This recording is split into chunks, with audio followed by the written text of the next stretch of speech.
والا حضرت فاضل بریلوی رحمت اللہ علیہ فرماتے ہیں سونا جنگل رات اندھیری چھائی بدلی کالی ہے،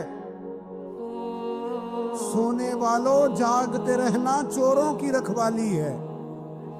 سونے والوں جاگتے رہنا چوروں کی، یہاں تو لوگ ہمارے عقائد کو تباہ کر رہے ہیں، صحابہ اور اہل بیت کے بارے میں، حضور کی نسبتوں کے بارے میں، اور ہمیں فکر نہیں ہے۔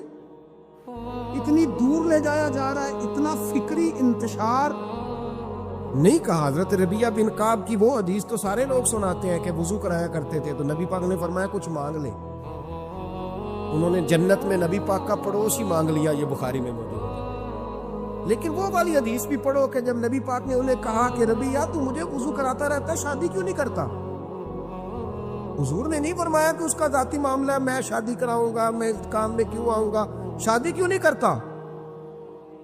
اس کی حضور کوئی کاروبار نہیں، کوئی معاملہ نہیں، کوئی رنگ روپ نہیں، اور آپ کی خدمت سے بھی رک جاؤں گا۔ کہتے ہیں حضور خاموش ہو گئے۔ اگلے دن پھر پوچھا نکاح کیوں نہیں کرتے؟ میں نے کہا حضور نہ کاروبار ہے، نہ گھر ہے، نہ مکان ہے، نہ رنگ روپ ہے، کون رشتہ دے گا؟ جب میں یہ کہہ کے باہر نکلا نا حضور خاموش ہو گئے، تو میرے دل میں خیال آیا ربیہ تو بحث کیوں کرتا ہے؟ اور ان کو بتاتا ہے جنہیں اللہ نے سارا کچھ ہی عطا فرمایا ہوا ہے۔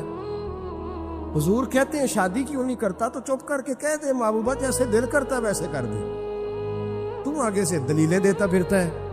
یہ بھی کو بات ہوئی۔ فرماتے ہیں اگلے دن میں نے ارادہ کر لیا، حضور نے اگر آج کہا تو کہہ دینا یا رسول اللہ جیسے دل ہو کرے۔ میں نے وضو کرایا، میرا خیال تھا حضور یہاں روک کے کہیں گے، یہاں روک کے کہیں گے، پر حضور نے آج بات ہی کوئی نہ کی۔ میں دیر تک سوچتا رہا یہاں کہیں گے، یہاں کہیں گے، پر آج حضور نے بات ہی نہ کی۔ میں پچھتا رہا تھا کہ 2 دن موقع ملا، میں نے ضائع کر دیا۔ فرماتے ہیں وضو پورا کرا کے جب میں باہر نکلا، دروازے تک پہنچا تو محبوب نے آواز دی، بات سن۔ میں ٹھہر گیا، فرمایا شادی کیوں نہیں کرتے؟ کہتے ہیں میرا تو دل پھولوں کی طرح کھل اٹھا۔ میں نے کہا یا رسول اللہ جیسے دل کرتا ہے کرا دے۔ نبی پاک علیہ الصلوۃ والسلام نے فرمایا فلاں قبیلے کے سردار کے پاس جا، اسے کہا اپنی بیٹی کا نکاح تیرے ساتھ کر۔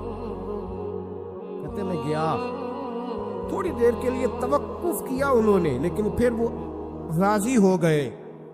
میں واپس آیا، سنو یہ بھی اس کا ذاتی معاملہ ہے، لیکن نبی پاک نے دیکھا کہ اس کو ضرورت ہے میری، اس کا نکاح نہیں ہو رہا، گھر نہیں آباد ہو رہا، تو حضور نے پورا کردار ادا کیا۔ میرے محبوب کریم علیہ الصلوۃ والسلام نے حضرت حارثہ بن نعمان کو بلایا، فرمایا تیرا ایک مکان خالی ہے؟ کہ یا رسول اللہ ہاں۔ فرمایا یہ میرے ربیہ کو دے دے، اس میں رہا کرے گا، دلہن کو لائے گا۔ حضرت بریدہ اسلمی کو بلایا، فرمایا ایک کھجور کی گٹھلی کے برابر سونا چاہیے۔ یا رسول اللہ کس لیے؟ فرمایا میرے اس غلام نے اپنی بیوی کو حق مہر دینا ہے۔ حضرت سیدنا عثمان غنی کو بلایا، تیسرے صحابی، فرمایا ایک مینڈے کا بندوبست تو نے کر کے دینا ہے۔ حضور کس لیے؟ فرمایا میں نے اپنے غلام کا ولیمہ کرنا، بکرے کا بندوبست کر۔ ساری تیاریاں کر کے دی۔ حضرت ربیہ کہتے ہیں جب میں دلہن بیاہ کے گھر لایا تو میرے دوست یار رشتہ دار مبارک دینے آئے، کہنے لگے تیری کیا بات ہے، شادی بھی اعلیٰ خاندان، ولیمہ بھی، اور کھجور کی گٹھلی کے برابر حق مہر بھی۔ حضرت ربیہ رو پڑے، فرمانے لگے میں تو کالا کلوٹا حبشی غلام تھا، سلام بھی کوئی نہیں لیتا تھا، مجھے مبارک نہ دو، میرے مصطفیٰ پہ درود و سلام پڑھو۔ یہ سارا حضور کا کرم ہے۔ کہتے ہیں اس کا ذاتی معاملہ ہے، بھئی سارا دن تیرے ساتھ رہتا ہے، اٹھتا ہے بیٹھتا ہے، تیری نوکری کرتا ہے، تو نے کبھی پلٹ کے دیکھا ہی نہیں، تو نے کبھی اشکشوئی نہیں کی، تو نے اتنا ٹائم ہی نہیں دیا کہ تیرے کندھے پہ سر رکھ کے رو سکے، تیری توجہ ہی نہیں۔ نبی رحمت علیہ السلام دائیں بائیں والوں، آگے پیچھے والوں کا خیال رکھتے، جہاں جس کو ضرورت ہوتی حضور اس کی ضرورت میں پہنچتے، اشکشوئی کرتے، نبی پاک پیار کرتے۔ کہتے ہیں اس کا ذاتی معاملہ ہے، میں کیا کروں؟ سنو حضرت جابر بن عبداللہ رضی اللہ تعالیٰ عنہ کے جو والد تھے نا حضرت عبداللہ بن عمر رضی اللہ تعالیٰ عنہ، وہ اعلیٰ ترین احد کے شہید ہیں کہ نبی پاک فرماتے ہیں رب کریم نے خود ان سے گفتگو فرمائی ہے، خود ان سے گفتگو کی اللہ تبارک و تعالیٰ نے۔ حضرت جابر بن عبداللہ کے والد عبداللہ بن عمر احد میں شہید ہو گئے بچے، 6 یا 10 مہینے تھی ان کی، قرضے چڑھ گئے، کاروبار میں نقصان ہو گیا۔ ضروری نہیں کہ کوئی آدمی دھوکے باز ہی ہو تو وہ مقروض ہوتا ہے، یہ ضروری نہیں۔ تلک الایام نداولھا بین الناس، اللہ لوگوں کے دن پھیرتا ہے، حالات تبدیل کرتا ہے۔ اب صحابی پہ کچھ شک کر سکتا ہے؟ لیکن حضرت جابر کہتے ہیں اتنا قرضہ چڑھ گیا کہ ایک ایک بال میرا قرضے میں ڈوب گیا۔ قرضے بڑے دینے تھے، مقروض آتے، تنگ کرتے۔ خود نبی کریم علیہ السلام نے فرمایا ہے کہ جو مقروض ہوتا ہے وہ قیدی ہوتا ہے، جب تک قرض دے نہیں لیتا اتنی دیر تک وہ آزاد نہیں ہوتا۔ حضرت جابر ابن عبداللہ کہتے ہیں میرے باغ میں کھجوریں پکی تھی، یہ بخاری میں بھی ہے، کنز المال میں بھی ہے، ابن کثیر میں بھی ہے، امام حلبی نے سیرت حلبیہ میں بھی لکھا ہے، 20 اور درجنوں کتابوں میں آپ کو روایت ملی۔ فرمانے لگے کھجوریں جب میری پک کے تیار ہو رہی تھی تو مقروض جب پیسے لینے آتے تو میں کہتا قرضے یہ کھجوریں پکتی ہیں تو دیتا ہوں۔ یہ ہم پنجاب کے لوگ کیا کہا کرتے تھے، ہاڑی سونی جی، یہاں چاول کی فصل پہ، یہاں گندم کے، ہم نے تو کپڑے لیے ہوتے تھے ادھار دکانوں سے کہ فصل پکتی ہے تو پھر دے دیتے ہیں، کہ کھجوریں پکتی ہیں تو دیتا ہوں۔ فرماتے پتہ مجھے بھی تھا کھجوریں زیادہ تھوڑی ہیں اور جن کے پیسے دینے ہیں وہ پیسے، فرماتے ہیں کھجوریں پک گئی، اتاری تو یہ تو 11 گنا بھی اور ہو تب بھی قرضہ نہیں اترتا۔ کہتے ہیں میں نے دوستوں سے، یاروں سے، رشتہ داروں سے، وہ جو کہتے ہیں نہیں کوئی حکم ہوا تو بتانا، پھر جس دن بندہ حکم بتاتا ہے اس دن کہتے ہیں آج سویرے ہی بچہ پیسے لے گیا، یہ تو 2 گھنٹے پہلے بتاتا تو تیرا کام، ہنس رہے ہیں آپ بیچ بیچ میں سے، 2 گھنٹے بس لیٹ ہیں آپ، بلکہ کہیں تو پونے گھنٹے کا ٹائم دیتے ہیں، کہتے ہیں پونا گھنٹہ پہلے تو آ جاتا تو تیرا کام بس۔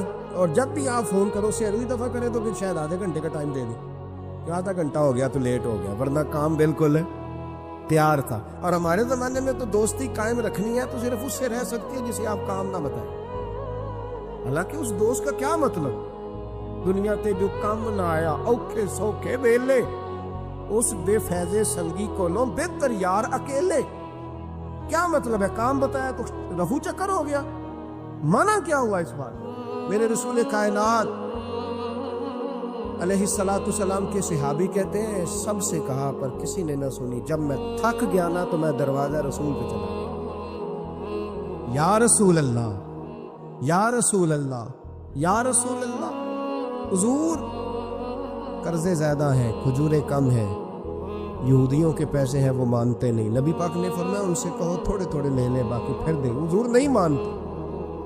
حضور کہہ سکتے تھے سلمان جاؤ بات کر کے آؤ، جاؤ بلال، صہیب جاؤ، کون جاتا ہے مقروضوں کی سفارش کرنے؟ کہتا ہے بھائی میں نہیں بیچ میں آؤں گا، اتنے پیسے اوہو، میں اپنے موبائل فون بند کر جاتے، کوئی پوچھے نہ۔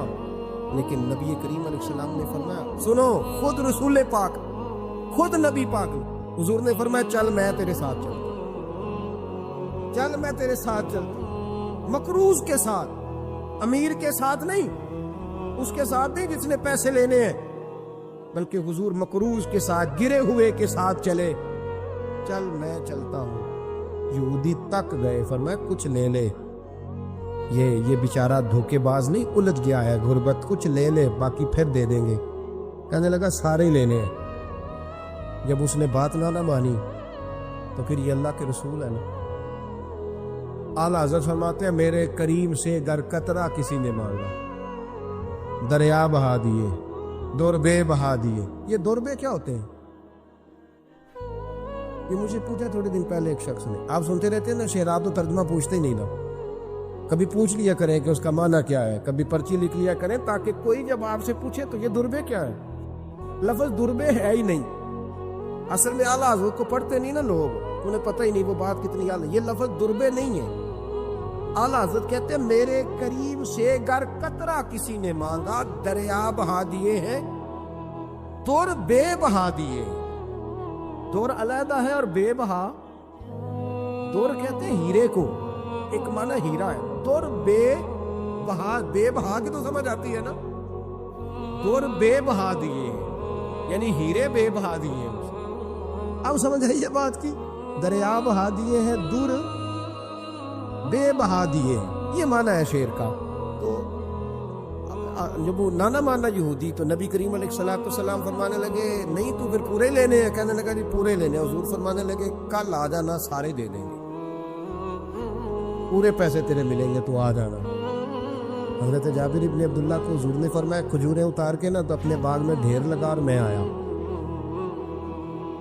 حضرت عمر حدیث کے راوی ہیں، فرماتے ہیں بس رسول پاک چل پڑے، حضور نے کندھے پہ رومال رکھا، حضور چل پڑے، کوئی چٹائی نہیں بچھائی، حضرت جابر کہتے ہیں کوئی صوفہ نہیں رکھا، وہ پھولوں کے ہار میں حضور آئے، 2-3 چکر میرے باغ کے لگائے اور کھجوروں کے ڈھیر کے پاس بیٹھ گئے۔ فرمایا بلا جس کے پیسے دینے، بلا، اب تنگی یہ داماں پہ نہ جا، اور بھی کچھ مانگ، بلا۔ فرماتے بندے کو بلایا، حضور نے فرمایا کتنے پیسے؟ حضور اتنے درہم دینار ہے۔ فرمایا کھجوریں تولتا جا اور دیتا جا۔ فرماتے میں دیتا گیا، میں نے کہا حضور اس کے پیسے پورے ہو گئے۔ حضور مسکرا کے فرمانے لگے چل 4-5 کلو کھجوریں اضافی دے دے، کوئی حرج نہیں۔ کہتے ہیں وہ بھی دے دی۔ حضور نے فرمایا بلا دوسرے کو، فرمایا اس کو بھی بلایا، تولتا گیا، دیتا گیا، حضور پورے ہو گئے۔ نبی کریم علیہ الصلوۃ والسلام نے فرمایا چل 4-5 کلو کھجوریں زیادہ دے دی۔ کہتے ہیں قرضے بھی دے دیے، 5-5 کلو کھجوریں بھی زیادہ دے دی۔ محبوب اٹھے، کچی زمین پہ بیٹھے تھے، حضور نے لباس مبارک کو جھاڑا، رومال کندھے پہ رکھا، فرمایا میں مسجد جا رہا ہوں، وہاں آ کے مجھے خبر دینا، وہاں آ کے مجھے بتلانا کہ جب میں آیا تھا تب کھجوریں زیادہ تھی کہ جب واپس گیا ہوں تب زیادہ ہے۔ وہاں مجھے آ کے اطلاع دینی ہے، بتانا ہے مجھے، وہاں آ کے میں جا رہا ہوں، مجھے بتانا ذرا وہاں آ کے۔ حضرت جابر ابن عبداللہ کہتے ہیں میں نے کھجوریں تولی، میں تھک گیا، میں تھک گیا، ڈھیر تو چھوٹا تھا پر وزن ہی بڑا نکلا۔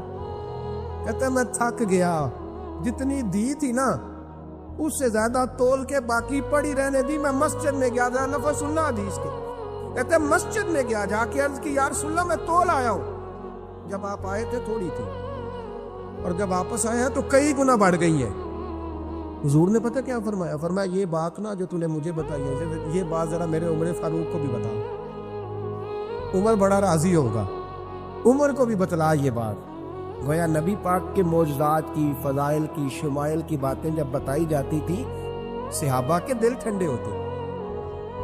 عمر کو بھی بتا، عمر راضی ہوں گے۔ جناب جابر ابن عبداللہ رضی اللہ تعالیٰ عنہ فرماتے ہیں میں حضرت عمر کے پاس گیا، میں نے کہا عمر میری یہ رائے تھی کہ جتنی میری کھجوریں ہیں 11 گنا اور بھی اتنی ہو تو پھر بھی قرضہ نہیں اترتا، لیکن سارے قرضے بھی اترے، 5-5 کلو کھجوریں بھی زیادہ دے دی اور پہلے سے زیادہ کھجوریں پڑی ہیں۔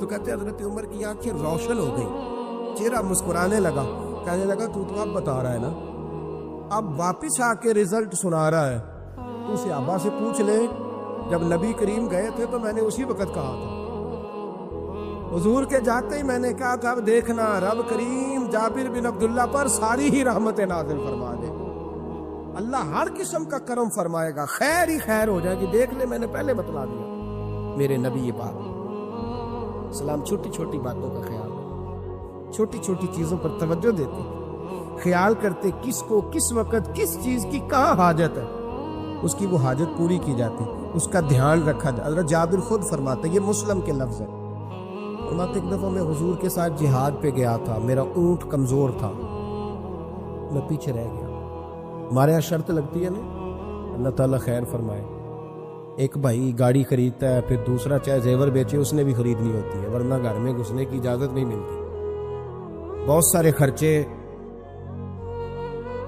یہ جو جوائنٹ فیملی سسٹم ہے نا، اکٹھے جو ہاں بھائی رہتے ہیں 3 4 5 6، اس کے بہت سارے خرچے ضد کی وجہ سے بڑھ جاتے ہیں، اس نے کیا ہے تو لہذا میں نے بھی، ہوتا ہے نا جی ایسے، تو پھر اس ضد میں کوئی پیچھے پلٹ کے نہیں دیکھتا کہ چلو جو پیچھے رہ گیا اس کا بھی ہاتھ پکڑے ساتھ آ جائے، دوڑتے رہتے، اس میں بیچارے کئی تھک جاتے ہیں، کئیوں کے پیر دوڑ دوڑ کے سوج جاتے ہیں، بڑے مسئلے بنتے ہیں، لیکن پیچھے پلٹنے کو کوئی تیار ہے؟ اس دوڑ نے ہمیں تھکا کے رکھ دیا۔ مسلم میں ہے، جناب جابر ابن عبداللہ کہتے ہیں حضور کے ساتھ میں جہاد پہ گیا، واپس آ رہا تھا، میرا اونٹ کمزور تھا، بوڑھا تھا، بیمار تھا، سب لوگ آگے گزر گئے، میں پیچھے رہ گیا، کچھ میں پریشان رہتا تھا غربت سے، تو میں مایوس بھی تھا، ذرا پیچھے رہ گیا، پریشان تھا، فرماتے ہیں نبی پاک نے نا 2-3 دفعہ پلٹ کے دیکھا، ادھر دیکھو۔ میں نے اپنی زندگی میں بڑے لوگ دیکھے ہیں، وہ امیروں میں چلے گئے، پیچھے پلٹ کے انہوں نے غریبوں کو کبھی نہیں دیکھا کہ وہ ایک دوست ہوتا تھا ہمارا جو ماڑا ہے، غریب ہے، پلٹ کے نہیں دیکھا۔ کہتے ہیں نبی کریم علیہ الصلوۃ والسلام نا آگے گئے، سب سے آگے۔ حضور نے 2-4-5 دفعہ نا پیچھے پلٹ کے دیکھا۔ جابر ابن عبداللہ کہتے ہیں جب میں نظر نہ آیا تو میرے محبوب کا انداز کریمانہ دیکھیں، حضور اعلانیہ فرمانے لگے، بھئی مجھے جابر نہیں نظر آ رہا۔ بے خبر ہو جو غلاموں سے، واقعہ کیا ہے؟ واقعہ کیا ہے؟ یہاں ہمارے استاد جب یہ حدیث پڑھا رہے تھے نا، یہ حدیث پڑھا رہے تھے، وہ اچانک رونے لگ گئے۔ میں نے کہا حضور کیا ہوا، رو کیوں پڑے؟ تو کہنے لگے یار سوچتا ہوں جو محبوب جہاد سے واپسی پر اپنے غلاموں کو نہیں بھولے، وہ میدان محشر میں کیسے بھول جائے؟ وہ وہاں بھی پوچھیں گے فلانا کدھر گیا، فلانا کدھر گیا، ایک ایک کا نام لیں گے۔ حضور نام لیں گے ہماری موج بن جائے گی۔ نبی کریم نے پلٹ کر کے دیکھا، جابر نہیں نظر آ رہے۔ حضور ان کا اونٹ کمزور ہے، پیچھے رہ گئے۔ حضور نے یہ نہیں فرمایا کہ ذرا آہستہ کرو ساتھ، یہ نہیں فرمایا، بلکہ نبی پاک نے فرمایا تم چلو۔ قافلہ چلتا رہا، حضور نے گھوڑا پیچھے کی طرف موڑا، سب سے پیچھے آئے۔ جناب جابر کہتے پیچھے میرے پاس۔ اس حکمت کو آپ سمجھیں، حدیث کے لفظوں پر آپ غور کریں۔ ایک کہہ کے کہنا ذرا اس کو میرے پاس لاؤ، یہ بات اور ہے، ذرا آہستہ ہو جاؤ، وہ بھی ساتھ مل جائے۔ لیکن یہ معنی اور ہے کہ غریب جہاں بیٹھا ہے اس کے پاس خود چل کے جانا۔ حضور خود پلٹ کے پیچھے آئے اور فرماتے میں جو کہ پریشان تھا تو محبوب میری طرف دیکھ کے فرمانے لگے اس کو دوڑاتا کیوں نہیں، پیچھے کیوں رہ گیا؟ تو کہتے ہیں مایوس بندہ، پریشان بندہ کبھی کبھی وہ اس طرح بولتا ہے کہ جیسے کڑ رہا ہے، تھوڑا سا نا سخت ترش باتیں بھی کرتا ہے۔ کہتے ہیں میں نے اس عالم میں نا، میں نے کہا حضور اس قابل ہوتا تو سب کے ساتھ مل نہ جاتا، کمزور ہے، ماڑا ہے، مہران ہے، وہ بھی پرانی، وہ چل ہی نہیں سکتی۔ یہ کہاں یا رسول اللہ دوڑے گا، اس قابل ہی نہیں ہے۔ حضور اس قابل ہوتا تو قافلے کے ساتھ نہ ہوتا۔ کہتے ہیں حضور نے میری طرف توجہ فرمائی، میں باتیں کر رہا تھا اپنے اندر کی پریشانی کی، تو حضور مسکراتے جا رہے ہیں۔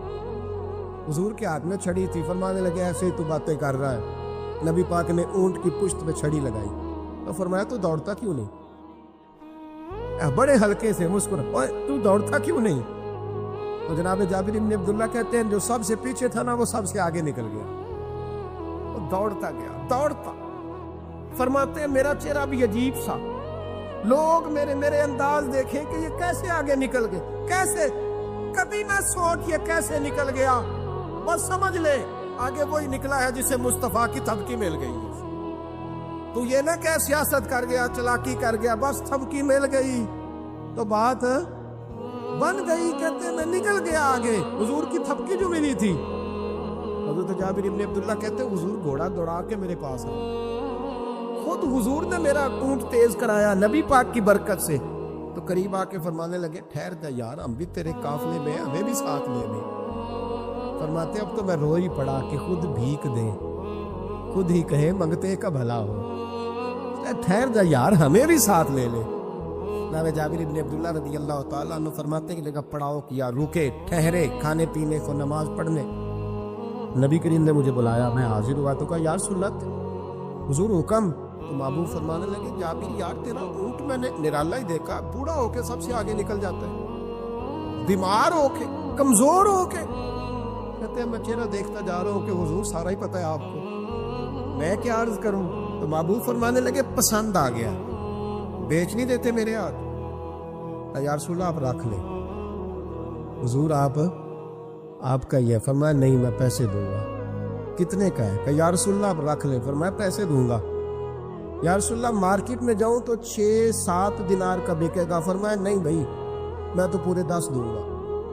6-7 نہیں، میں تو پورے حساب سیدھا 6-7 کا کیا حساب ہوا، 10 پورے کا۔ حضور پھر بندہ نوازی ہے نا، کون بول سکتا ہے؟ حضور نے فرمایا بلال تیرے پاس 10 دینار تھے؟ حضور ہیں۔ فرمایا ان کو دے دو، اونٹ کے پیسے رکھ لو اور مال نہ مدینے جا کے دے دے۔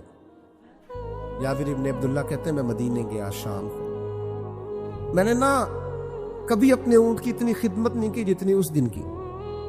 میں نے اسے بڑے پیار سے نہلایا، میں نے نئی رسی خرید کے اسے نکیل ڈالی، آج محبوب کی بارگاہ میں لے کے جانا. کہتے ہیں تیاری کر کے نا، تیاری پوری تیاری کر کے، تن تندور ہڈاں دا بالن تے اسی ہاواں نال تپایا، کپ کپ مکیاں پیڑے کیتے، عشق پلے تھلایا، تن دا سالن تے من دی ہانڈی، اتو نون صبر دا پایا. غلام فریدا وے میں ساری تیری، تینوں اجے یقین نہیں آیا. کہتے ہیں اسے بڑے پریم سے، بڑی محبت سے سجا کے، سوار کے، نکھار کے، تیار کر کے میں نبی کریم کی بارگاہ میں لے کے گیا. ظہر کی نماز پڑھ کے حضور نکلے، میری طرف دیکھا، میں نے کہا حضور پیسے لے لیے تھے، یہ آپ کا سامان ہے، مال ہے. کہتے حضور نے نکیل تھامی، میں واپس پلٹا، بھی گلی کی نکر مڑا نہیں تھا، حضور نے آواز دی، جابر ذرا سن تو صحیح. کہتے میں واپس آیا ہوں تو حضور مجھ سے باتیں کرنے لگے، فرمانے لگے یہ میرا اونٹ ہے، اسے کمزور اور بوڑھا نہ سمجھنا، کبھی جانوروں میں دوڑا کے دیکھنا، سب سے آگے نکل جاتا. اور کریم محبوب فرمانے لگے 6-7 دینار کا نہ سمجھنا، میں نے پورے 10 دینار کا خریدا. اور پھر حضور پھر مسکرائے، فرمایا جابر تمہیں پتہ ہے تحفہ لینے دینے سے محبت بڑھتی ہے؟ حضور ہاں. فرمایا رکھ لو، میں تمہیں تحفے میں دینا چاہتا ہوں، رکھ لو، میں تحفے میں دینا چاہتا ہوں. جناب جابر ابن عبداللہ کہتے ہیں میں واپس لوٹ رہا تھا، رو رہا اور کہہ رہا تھا جیسا نبی اللہ نے مجھے دیا، جیسا رسول اللہ نے، سب سے اولا ہو اعلیٰ ہمارا. آنکھیں بند کر کے جھوٹ کی زندگی جی کے، اپنے ساتھ بددیانتی کر کے، دھوکہ دے کے، اپنے آپ کو دائیں بائیں، اپنے آپ کو کہیں مصروف رکھ کے کچھ وقت ضائع تو کر لیتے ہو، پر تمہیں پتہ تو ہے نا کہ عبادت اللہ کی کرنا، تمہیں اس کی خبر ہے. میرے رسول پاک علیہ وسلم نے فرمایا بندہ اللہ کے سب سے قریب اس وقت ہوتا ہے جب وہ سجدے کی حالت میں ہوتا ہے. کس کے قریب ہوتا ہے؟ اللہ کے سب سے قریب ہوتا ہے. وہ بڑا نیڑے ہے رب کے، بڑا قریب ہے، اس لیے کہ وہ حالت ہے سجدہ میں. وہ جب سجدے کرتا ہے نا، اس کی بارگاہ میں جب جھک جاتا ہے، آپ ذرا سجدے کی کیفیت دیکھیں نا، زبان بھی یہاں ہے، آنکھ بھی یہاں ہے، کان بھی، عقل بھی ساری، اس نے سارا کچھ رکھ دیا سجدے. آپ وہ کبھی پیچھے جائیں تو دیہاتوں میں کہا جاتا تھا ناک سے نکیریں نکالو، بہت بڑی سزا ہوتی تھی نا، ناک سے نکیریں نکالو، بڑی سزا ہوتی تھی. تو اس نے کہا مالک مجھے کسی نے کہا نہیں، پر دیکھنا میں نے رکھ دی ساری عقل سجدے میں، اور رکھ کے کہا کیا سبحان ربی یا اللہ، اللہ میں پست ہوں تو اعلیٰ، اللہ تو میرا رب ہے اور تو سب سے اعلیٰ. اتنا، اور فرمایا جب یہ اس کیفیت میں ہوتا ہے تو پھر یہ اپنے رب کے قریب ہے. میرے نبی کریم علیہ الصلوۃ والسلام نے مصلی سے دل لگانے کا درس دیا، حضور نے توجہ دلائی. صحابہ اس ذوق کے حامل لوگ تھے، وہ کوشش کرتے تھے. جناب صدیق اکبر رضی اللہ تعالیٰ عنہ کا عبادت کا مزاج ہمیشہ قائم رہا. حضرت عمر فاروق ساری رات اللہ کے حضور کھڑے رہے. حضرت عثمان غنی رضی اللہ تعالیٰ عنہ عشاء کی نماز پڑھ کے 2 رکعتوں کی نیت باندھتے تھے، 15 سپارے پہلی رکعت میں پڑھ دیتے اور 15 سپارے قرآن مجید کے دوسری رکعت میں پڑھ دیتے. آپ نے نا حضرت عمر فاروق کے وصال کے بعد ان کی ایک بیوہ سے نکاح کیا، حضرت عثمان غنی نے نکاح کیا. وہ خاتون آپ کے نکاح میں آئیں تو عرض کرنے لگی امیر المومنین میرے لیے اعزاز تو بہت ہے کہ میں امیر المومنین کی بیوہ تھی تو امیر المومنین کی منکوحہ ہو گئی ہوں، لیکن حضور نہ تو میں جوان ہوں کہ میرے اندر رغبت ہوتی اور نہ میں اب اس قابل ہوں کہ کوئی خدمت کر سکوں، میرے ساتھ نکاح کی وجہ کیا بنی؟ عثمان غنی رو پڑے، فرمانے لگے میں نے عمر فاروق کو مسجد میں اپنے رب سے ڈرتے ہوئے دیکھا، میں نے اسے روتے ہوئے دیکھا، عدل کرتے دیکھا، انصاف کرتے دیکھا، امت کی خیر خواہی کرتے دیکھا. تمہارے ساتھ نکاح اس لیے کیا ہے کہ تم مجھے یہ بتاؤ کہ عمر فاروق گھر کے اندر اپنے رب کو کیسے راضی کرتے، گھر کے اندر کیسے راضی کرتے تھے، وہ طریقے بتلاؤ، تم بتاتی جانا اور میں بھی اسی طرح گھر میں عبادت کروں۔ جس گھر میں اللہ کا ذکر ہوتا ہے وہ گھر زندوں کا ہے، اور جس گھر میں رب کریم کا ذکر نہیں ہوتا وہ گھر زندوں کا نہیں ہے۔ گھر نہ ہم نہ کتابوں میں پڑھتے ہیں کہ ایک بزرگ کہتے ہیں، حضرت فضیل بن عیاض کہتے ہیں کہ میں ایک گلی سے گزر رہا تھا تو گھر کے اندر کسی قاری صاحب نے قرآن کی آیت پڑھ دی، وَلِمَنْ من خاف مقام ربہ جنتا، میں تو میرے کانوں سے ٹکرائی تو اللہ نے میری کایا ہی پلٹ دی، میں توبہ کر کے۔ اب گھر کے اندر سے آواز آئے تو صحیح نہ تلاوت کی، اور اندر سے آواز آتی نہیں ہے، ڈیک بجنے کی آواز آتی ہے، یا ٹی وی چلنے کی آواز آتی ہے، یا دھوم مچانے کی آواز آتی۔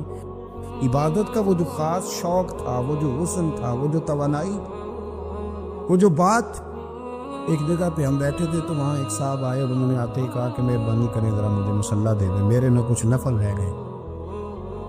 تو میں نے وضو کر لیا تو کوئی مصلی مل جائے، مصلی انہیں دے دیا گیا، وہ مصلی لے کے چلے گئے۔ تو پیچھے ایک صاحب نے تبصرہ کیا کہ انہوں نے کتنا ریاکار بندہ ہے، لوگوں کو دکھا رہا ہے کہ میں نفل پڑھتا ہوں، ہے کو بات کرنے والی۔ میں نے اسے کہا، میں نے کہا تو مہربانی کرنا، اس طرح کی ریاکاری تو بھی کر، پکڑ مصلی اور جا تو بھی تھوڑی ریاکاری کر کے اٹھ ذرا، شکر کر کوئی یہ ریاکار بھی ملا ہے، کوئی نفل پڑھ کے ریاکاری کر رہا ہے۔ اللہ کا میں کہتا ہوں کو پڑھے تو صحیح نہ، یار یہ کوئی دور ہے نفل پڑھنے کا، اس میں تو لوگوں کا مزاج ہی نہیں، طبیعت ہی نہیں۔ میں نے کہا چل مہربانی کر یہ دے مصلی اور تو بھی جا تھوڑی سی کاریا ریاکاری کرو تو صحیح نا، مزاج ہی نہیں، ذوق۔ جمعے کی نماز پڑھ کے یوں دنیا بھاگتی ہے، او ہو پتہ نہیں کون سی پیچھے آگ تھی جو بجھائی جائے گی، اور آج تک لوگ مسئلہ پوچھ رہے ہیں کہ جمعے کی بعد والی سنتیں کتنی ہوتی ہیں۔ میں نے کہا کتنے سال ہو گئے جمعہ پڑھتے، کتنے سال ہو گئے، ابھی تک سنتوں کا نہیں پتا، ابھی تک نہیں علم کے پہلے کتنی رکھتے ہیں اور بعد میں کتنی رکھتے ہیں۔ فجر کی سنتیں کب پڑھنی چاہیے، سنو فجر کی سنتوں کے بارے۔ میرے رسول کریم سید عالم صلی اللہ تعالیٰ علیہ وسلم سے ایک صحابی نے پوچھا تھا، حضور میری فجر کی سنتیں رہ گئیں یا رہ جاتی ہیں تو حکم کیا ہے؟ کیا انداز ہے حضور کا، بخاری مسلم کے لفظ سنو۔ حضور سید عالم صلی اللہ علیہ وسلم فرمانے لگے، اس نے کیا پوچھا تھا، حضور جواب کیا دیتے؟ فرمایا فجر کی سنتیں کبھی نہ چھوڑنا، فجر کی پہلی 2 سنتیں کبھی نہ چھوڑنا۔ یا رسول اللہ صلی اللہ تعالیٰ علیہ وسلم میری رہ گئی ہیں، رہ جاتی ہیں۔ فرمایا فجر کی 2 سنتیں نہ چھوڑنا، فرمایا فجر کی پہلی 2 سنتیں مجھے دنیا اور دنیا کے اندر جو کچھ ہے وہ سب سے زیادہ پیاری ہے۔ فجر کی 2 سنتیں دنیا اور دنیا میں جو کچھ ہے مجھے وہ سب سے زیادہ پیاری ہے، اس لیے فجر کی سنتیں نہ چھوڑو۔ اپنا ذوق، اپنی طبیعت، ہم نے نا ذوق غلط بنا لیا۔ اگر 20 بندے کہہ بھی دیں گے تو نے بڑی شاندار تلاوت کیا تو کیا اس سے بنے گا؟ 100 بندہ کہہ بھی دے تیری کیا بات ہے، کیا بات ہے نعت خاں کی، کیا بات ہے علامہ صاحب کی، پیر صاحب کی، پیر مہر علی شاہ صاحب رحمۃ اللہ علیہ۔ آپ تشریف فرما تھے تو آپ کے ایک ہی بیٹے بابو جی جن کو کہا جاتا ہے، جس دن صاحبزادے پیدا ہوئے تو خادم نہ وہاں سے نکلا۔ ان لوگوں کے شوق اور طرح کے تھے نا، تو ان کی توجہ بھی اپنے شوق کی طرف رہتی، تو خادم نکلا اندر سے، پیر صاحب مبارک ہو، پیر صاحب مبارک ہو، پیر صاحب مبارک ہو، پیر صاحب مبارک ہو، شور کر رہا ہے۔ تو پیر صاحب کو وجد ہو گئی، اللہ اکبر، اللہ اکبر، اللہ، کیا ہوا، کس چیز کی مبارک دے رہے ہو؟ اس کی حضور اللہ نے بیٹا دیا۔ تو آپ فرمانے لگے اچھا حضور آپ کیا ہوا، آپ تو پریشان ہو گئے۔ فرمانے لگے جب تو نے 3 دفعہ کہا نا مہر علی کو مبارک ہو تو میں سمجھا تھا شاید تجھے کسی نے بتا دیا ہے کہ مہر علی سے اللہ راضی ہوگا۔